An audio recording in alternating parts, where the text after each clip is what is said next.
Salut la compagnie, c'est Jules Melon et aujourd'hui on se retrouve pour un petit podcast en mode solitaire et totalement imprévu puisque hier je suis allé au cinéma sur un coup de tête alors que j'avais déjà vu les nouveautés qui m'intéressaient qui étaient distribuées près de chez moi, autrement dit Aline et Cry Macho, mais le week-end arrivant j'ai décidé de donner sa chance à un film d'animation sorti le 22 octobre dernier chez nous et dont on m'avait dit le plus grand bien, Run des blocs ou en VO Run's Gone Wrong du studio britannique Locksmith Animation, que je ne connaissais pas, c'est leur troisième long métrage, et visiblement tous chapeautés par la réalisatrice ici, Sarah Smith, qui est assistée de Jean-Philippe Vine ou encore Octavio Rodriguez, et avec au niveau vocal, bon, je l'ai vu en VF, donc je vais pas forcément m'étaler dessus, j'ai reconnu l'une des voix de Kathy Bates, qui joue la grand-mère, voilà, d'origine slave. Bon, à part ça, il y avait Emmanuel Gary, je me semble aussi la VF de Hayden Christensen dans la prélogie Star Wars, entre autres. Bref,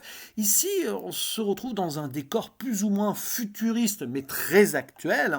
C'est un film de science-fiction, mais très, on va dire, terre à terre, comique, d'aventure aussi, qui va nous raconter l'histoire d'un jeune garçon qui s'appelle Barney, qui a 12 ans et qui n'est pas très populaire au collège.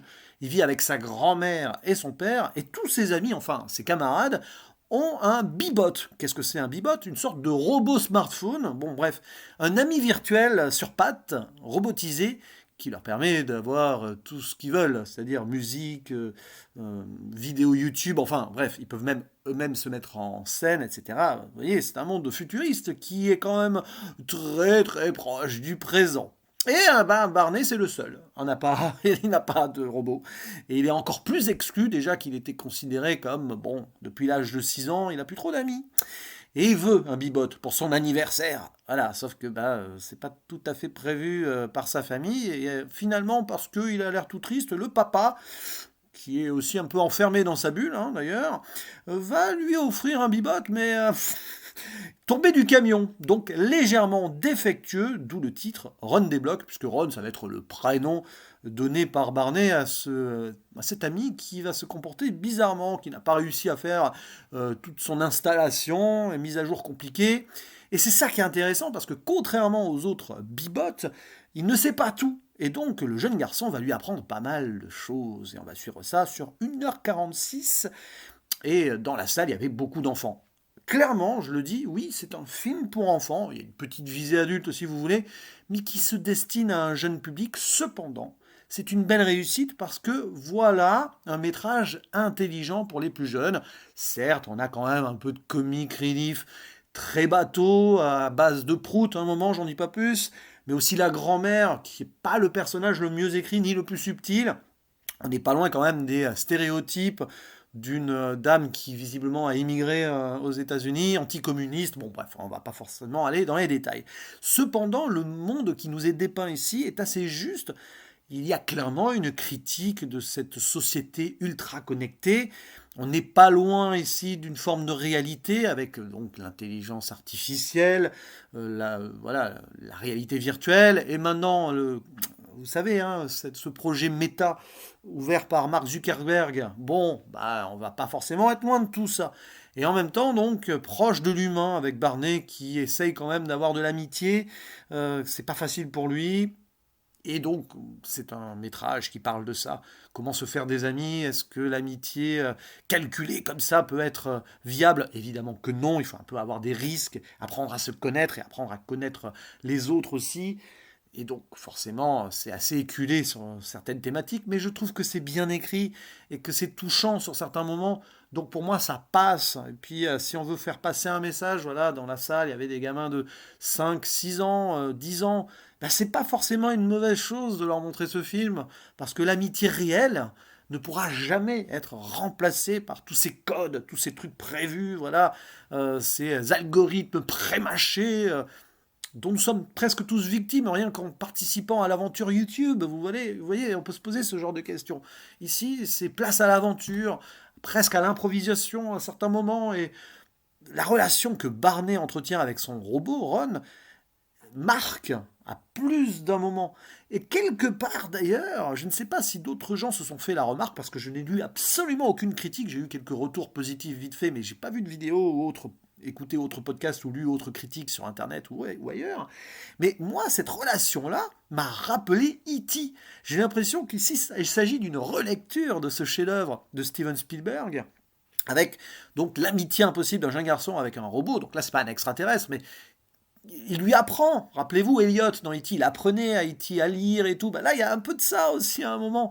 Et je pense qu'il y a quelque part un hommage. Alors, si ce n'est un hommage, tout simplement des références qui sont restées ancrées donc, dans les scénaristes, donc Sarah Smith elle-même, mais aussi un certain Peter Bainham. Donc voilà, moi, je trouve que si c'est un hommage, c'est assez fin et bon, pas forcément subtil, mais cette relecture, je l'accepte. Il n'y a pas de plagiat. Il y a une transposition dans le monde moderne et avec un robot.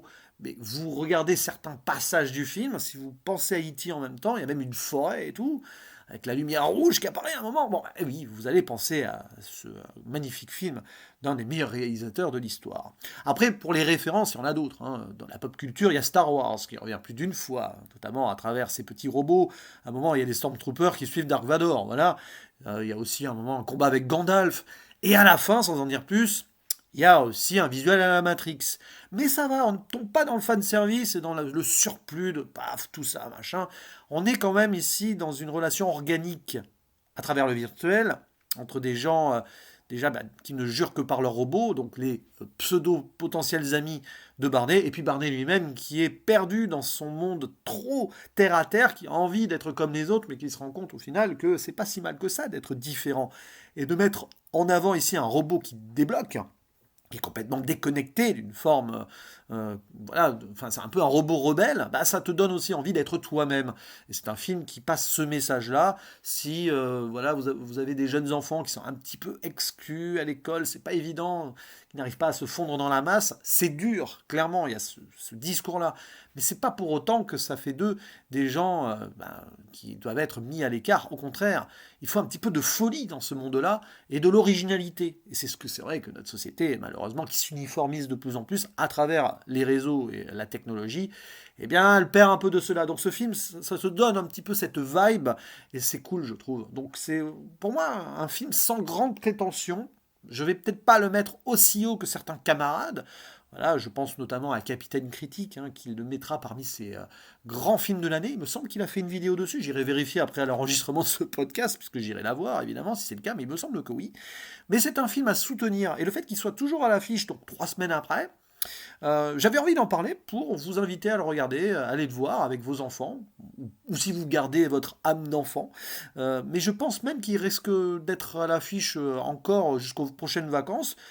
Preuve en est, mon petit cinéma pas loin de chez moi, un indépendant, va le diffuser au mois de décembre. Donc il se pourrait quand même qu'il soit mis en avant pour les enfants à la prochaine période de Noël. Et ça peut aussi donner des envies de cadeaux.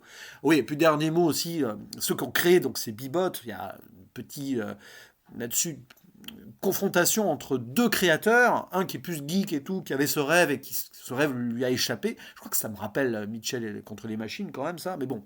Il faudra que je le revoie, mais il me semble.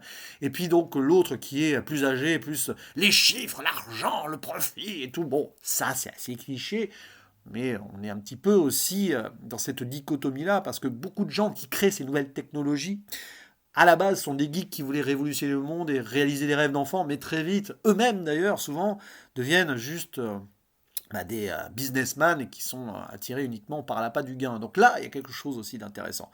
Les deux créateurs ici, c'est parfois peut-être deux faces d'un même personnage qui, plus jeune, était... voilà, avait envie de rêver et qui, avec l'argent, se corrompt un peu. Mais ça, c'est une petite thématique dont on peut débattre si vous voulez, mais il me semble que c'est assez évident. Bref, n'hésitez pas à dire en commentaire ce que vous pensez de ce film, si vous l'avez vu, si vous comptez le voir. Donnez-lui sa chance, franchement, voilà, c'est pas mon film d'animation préféré de l'année, hein. Je lui préfère, entre autres, Le Peuple Loup ou Le Sommet des Dieux, mais sur le plan enfantin direct, quoique Le Peuple Loup c'était aussi enfantin, mais voilà, je pense que c'est quand même l'une des belles réussites de cette année 2021. Quant à moi, il ne me reste plus désormais qu'à vous dire à la prochaine. Ciao.